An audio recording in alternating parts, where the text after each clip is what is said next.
മഹാനായ റസൂലുള്ളാഹി സ്വല്ലല്ലാഹു അലൈഹി വസല്ലമ തങ്ങൾ ഒരിക്കൽ അല്ലാഹുവിനെ കണ്ടപ്പോൾ അല്ലാഹ് പറഞ്ഞു, നബിയേ,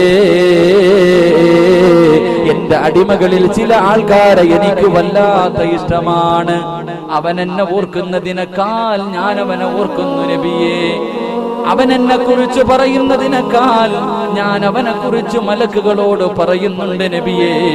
അവൻ എന്നിലേക്ക് നടന്നു വന്നാ ഞാൻ അവനിലേക്ക് ഓടിപ്പോകും നബിയേ. അവൻ എന്നെ കാണാൻ ആഗ്രഹിക്കുന്നതിനേക്കാൾ ഞാൻ അവനെ കാണാൻ ആഗ്രഹിക്കുന്നു നബിയേ.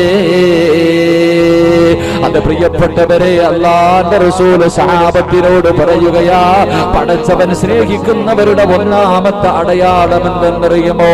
അവൻ രാത്രിയിൽ എഴുന്നേറ്റ് നിസ്കരിക്കുമെന്ന് നബിയുനാ റസൂലുള്ളാഹി